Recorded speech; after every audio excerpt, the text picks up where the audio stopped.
लाला बाबू के बाद अब छठ लगता रे बा दशहरा के बाद अब छठ माई के आगमन बा बबुआ हाय हाय हाय धन और छठो एगो पर्व बा।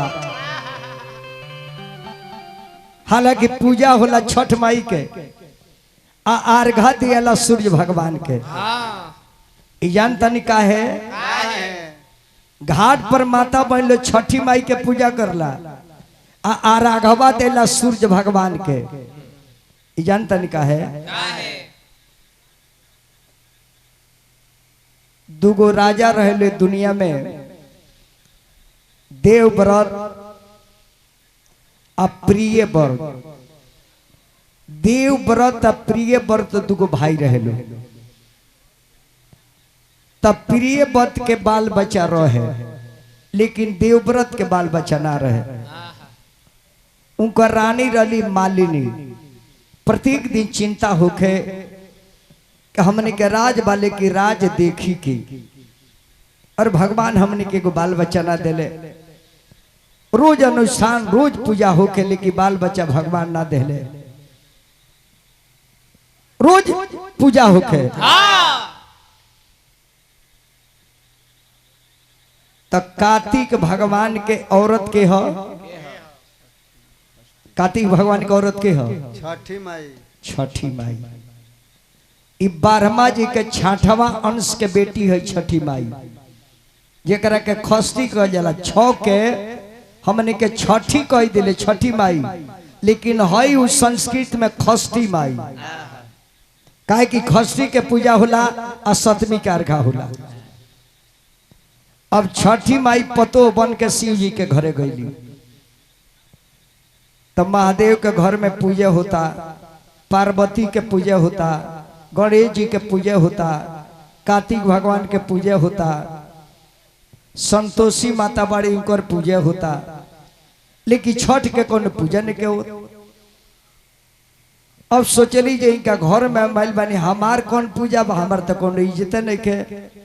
ये पूरा घर में सबकर पूजा पाठ बा लेकिन हमार पूजा का बा। तो अपना पिता से वर्मा जी से कहली कि हमरा के काहे के बनौलो हमरा के बेटी काहे के बनौलो जो उनका घर में कोई हमार कोनो इज्जत नहीं के कोई पूजा नहीं के। कहिए बेटी चिंता मत करो हर देवी का अलग अलग काम बा। तहार ड्यूटी देता नहीं कि जौवन औरत सौरी में रही सौरी में उतना देर के देख रेख तारा हाथ में रही यानी बालक के तू स्पेशल माता बनबू।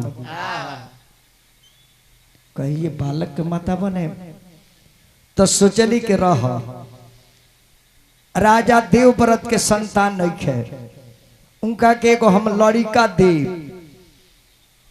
आ लड़का देख के दुनिया में हम अपना के पूजवाए कि हम लड़का देवे वाला देवी है। बजान जाए कि उनका अंश से उनका रानी के पेट में बच्चा पले लगल। अब जब मालिनी गर्भवती हो गई अपना पति से देवव्रत से कहली कि स्वामीनाथ भगवान हमरे पर कृपा कर दिल बनी बबुआ। तो कहली कि महाराज जी लड़का होई ना राज में डंका बाजी राजपाट का देखे वाला हुई है। महाराज बड़ी शौक बजे हमरा के केहू माई कही।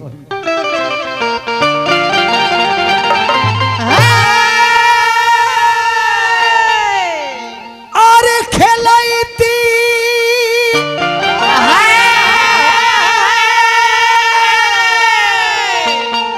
राजा जी हो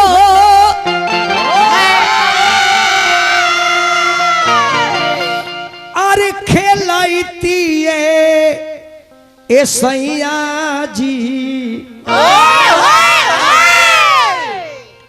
एगो होरीला होइते गोदिया में खेलैती राजा जी।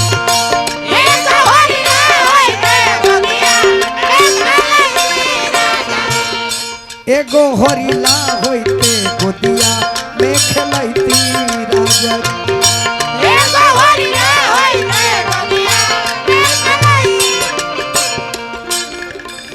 सोहर गावे गिरी आइते मोहर लुटैती सैया मोहर लुटैती सोहर गावे गिरी आइते मोहर लुटैती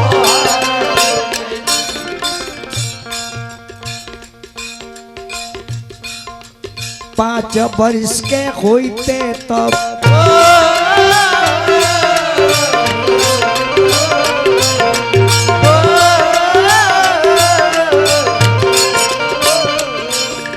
5 वर्ष के होते जहिया अरे पढ़े के भेजबैती अपना दिलवा के लाला सा पुरैती राजा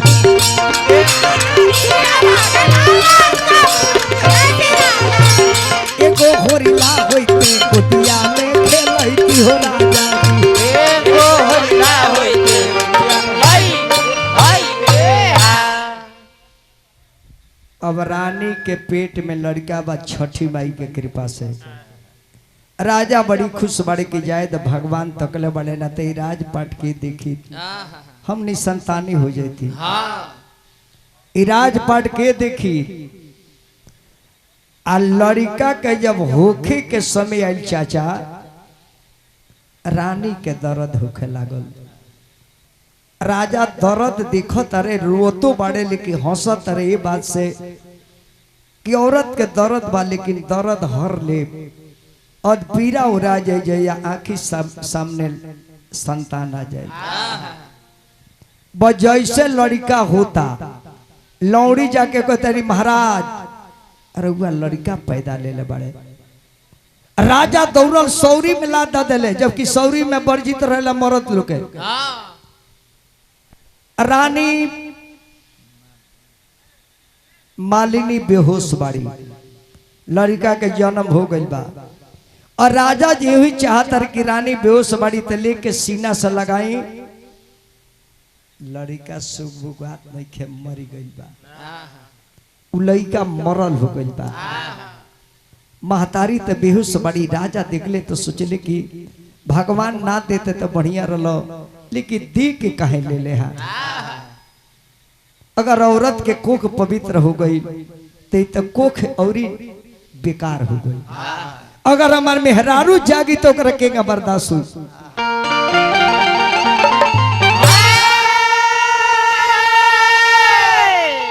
अरे गोदिया में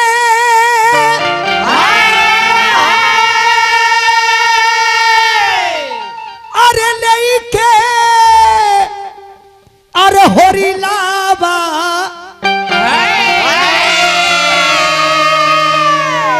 त झारा झारा रो वेले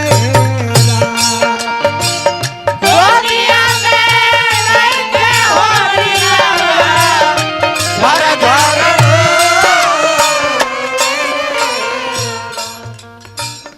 कैसे के रानी के बताई कैसे के रानी के बताई मनवा में सो चले कैसे करानी के बताई मनवा तो नौकर ल सकले कि नौकर मालिनी बेहोश बाड़ी सुतल बाड़ी भगवान दे के छीन ले औरी चोट हो गई ना दे ले तो दूसर बात रहे दे के ले तो औरी बुझाता नौकर लो कुदारी लेहल हाथ में शमशान के ओर जाता झारा झारा रोवे ले राजनमा मने मन सो चले हो घर घर रे राजा मनवा तो अरे कैसन बाबे विधि के विधानवा अरे कैसन बाबे विधि के विधानवा तमन मन सो चले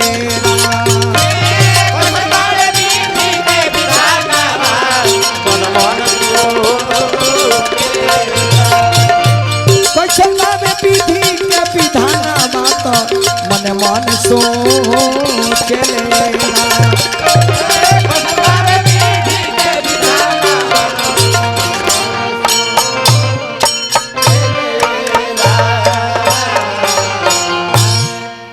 देखियो छठ माई के काहे पूजल हो चाचा। शमशान में राजा ले गईले,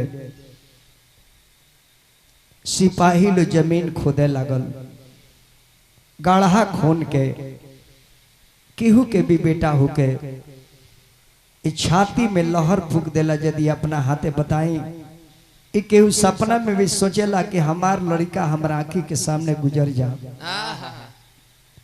गाढ़ा में जैसे राजा सुतावत रहे, माटी गिरावे के दिल नहीं करत, कली कि काई भगवान सोचले रहने खिलावे के। आज वो लड़का के ऊपर हम मिट्टी डालत नहीं बबुआ रोवता रे अरे राजा ए रामा बरसेला नैना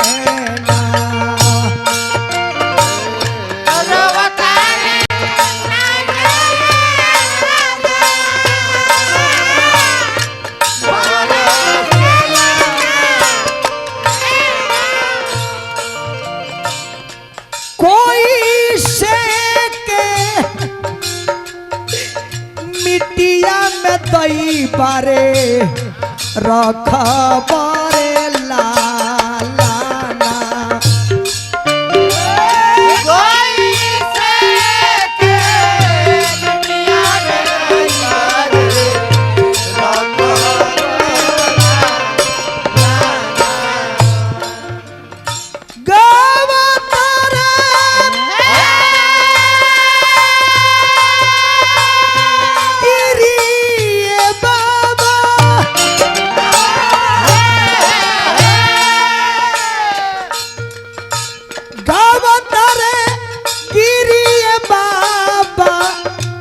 जोड़ी जोड़ी हो गानावा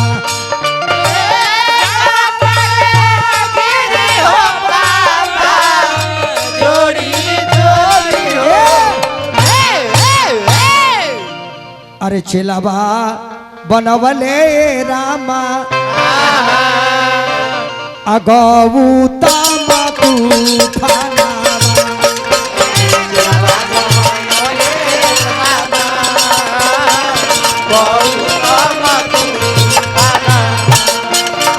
चला बाबा नबले रामा गौता तू खाना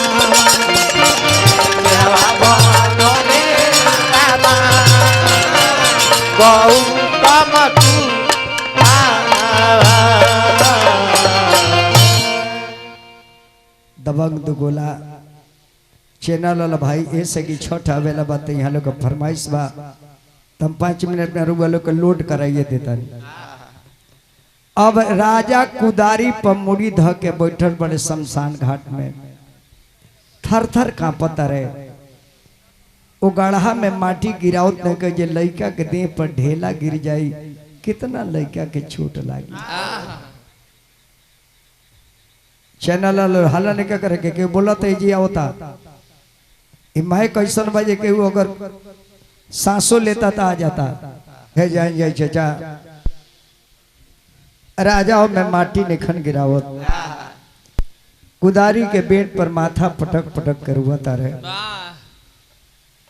तब ले विमान पर चढ़ के वो देवी शमशान में उतरली, कहले कि राजन काहे रुआता रहो।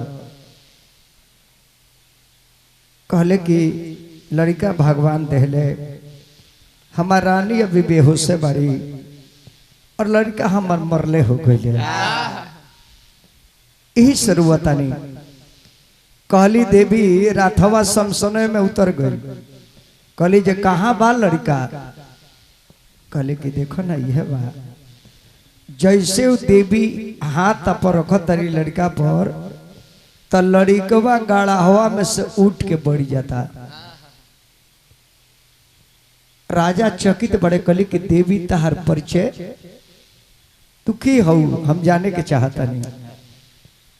देवी कली का हमार नाम खष्टी है, हम ब्रह्मा जी के छठवा अंश के पुत्री हैं और हमारी बालक लोग के रक्षा करे के ड्यूटी बाप जी दिले बड़े। कहले कि धन हो माता, कहले कि ना ऐसे ना रजन, ये लड़का के तरह के देव ना, ये लड़का लेके हम जाए। कहले कि देवी ये लड़का के लेके तू कहाँ जेबू? अत देखो सांझ के बेरा होता, सूरज डूबे जाता रहे और तू शमशान में रोता रहो और तारा संतान नहीं के होता तू रोत रहो। तारा के संतान हम दिले बानी, आई लड़का मुगल हम पैदा कैले बानी कि तू हमार मरम जानो। ये धरती पर के राजा बड़ो, तू चाहब तो पूरा राज में हमार प्रचार कर देबो जे खष्टी माई भी दुनिया में केहू बा। तो जा पूरा राज में ढिढोरा दिवाबो कि तारा राज के प्रजा लो हमार पूजा करे। अब राजा बेचैनो गल की माता अवश्य हम राज में ढिढोरा पिटवा दे कि खष्टी माता बेटा दे रहल बाड़ी। अब प्रजा लो दौड़ल कि राजा के बेटा जिंदा को देली माई। अब जेकरा जौने जुड़ल ऊख मुरई हरदी गागल नींबू केरा नारियल जौने जेकरा मिलल लेके दौड़ल बा कि माता हमने के पूजा करब। सबे जब खड़ा हो गई पश्चिम में है, सूरज डूबा तारे तले विमान उड़ गई शमशान में से। आ कहले कि देखा, कहली खष्टी माई के देखा है रथ बना, वो सूरज के रथ पर हम जा रहल बानी। सांझ के बेरा बाद तू लोग खड़ा रहो आ सुबह में पूरब निकले। जब सूरज पूरब से निकली है इन्हें डूबा तारे सुबह में निकली है, उनका रथ के पीछे तार लइका लेके हम खड़ा रहे। आ तू प्रजा लोग के कह दे कि साँझ से लोग खड़ा रहो। यही से शाम के अर्घ दियाला, प्रजा खड़ा बड़े अपन अपन सामान लेके, अर्घ के सामान लेके। यही से दुनिया में डूबल सूरज के पूजा ना करेला, लेकिन हमनी के हिंदू समाज में डूबल भी सूरज के हमनी के पूजा करी ले। अब साजई से लोग ले लेके अपन खड़ा बा। अब माई सूरज के रथ पर, सूरज नहीं खन जानत के हमरा पीछे के बा, आ रथ के पीछे खड़ा होके बालक के हाथ धैले बाड़ी आ लेके सूरज अस्त हो गईले। दिन भई लोग खड़ा बा कि छठ माई कहले बाड़ी कि सुबह में हम निकले, जब सूरज निकलिए तब पीछे रहे। आ जैसे सवेरे सूर्योदय भई नाव रतिया मनाली से उग हुए सूर्य भगवान भैले बिहार। उगए सूर्य बाबा कि कब राजा के लइकवा के लेके तू आ जेबू। त सूर्य का रथ पर माता लइका के लेके खड़ा बड़ी। अब सूर्य भगवान देखो तर की धरती पर भाई बड़ा लोग हमरा के मानता दादा, इ लोग साँझ ही से खड़ा बा। हम जाना बेरा डूबत रही तबे से लोग खड़ा बा पूजा करे खातिर। एक मतलब कि दुनिया में सबसे ज्यादा हमरे के लोग माने वाला बा। तब तक ले सूर्य कल के हम सब करा का आशीर्वाद देता नहीं, और वो लोग बहुत तपस्या करनी साँझ से खड़ा बनी रुआ सब। ए तट पर शमशान का ए से भी छठ के अर्घा शमशाने में दियाला, घाट पर दियाला, धोबी के घाट पर दियाला। छठ द्वार पर पूजा करे ला चीज ना हो। जब सूर्य भगवान मगन भले कहले कि आशीर्वाद सबे मांगो, सबे आशीर्वाद मांगो। तो लोग कल की रउआ खाती अमनी के नइखी खड़ा। कहले तो केकरा खाती तो लोग काले से खड़ा बड़ा। आ तरउआ पीछवा जे देवी बाड़ी उनका खाती खड़ा बानी।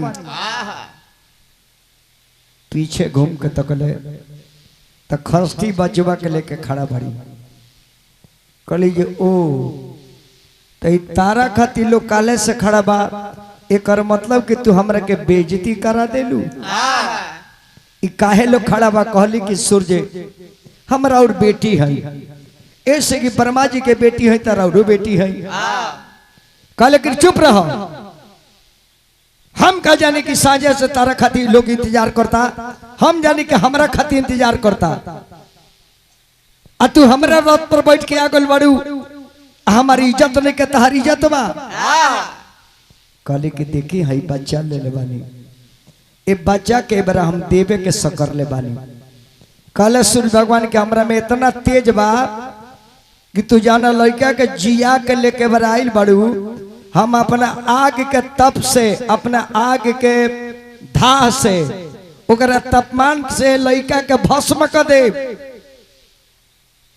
काली छठी माई के पिताजी ऐसा मत करो, दुनिया हमरा के का कही। हम वादा कैले बनी साझे से लोग खड़ा बालू, आ हमार दुनिया में कहीं पूजा ना होत रहे से लड़का दे के लड़का मुआ के लड़का जियोले बनी कि संसार हमरा के माने कि बेटा देवे वाला ये देवी बाड़ी।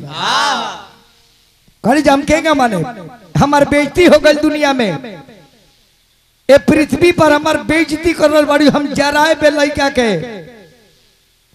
छठ माई कहली कि पिताजी ऐसा मत करो, जाई हम वचन देता नहीं, ये दुनिया के लोग बच्चा हम दे और वो लोग पूजा हमार करो, लेकिन आरघा है के देहब हमरा के मत देहब।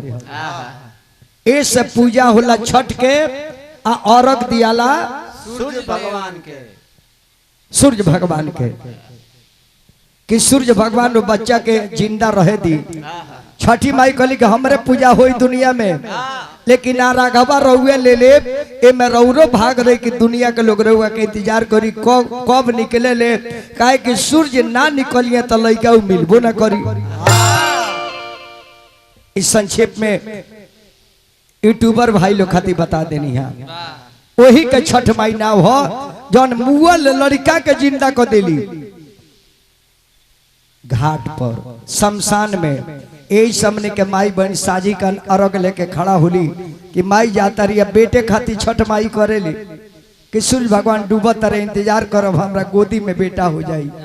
उहे सवेरे सूर्य निकले ले, लोग सूर्य के इंतजार करला, अर्घा देला कि बाबा गोदिया में लइकवा दे दिए, माई तनी हमरा पर दया करी हो। उहे हमने के लोग आवेला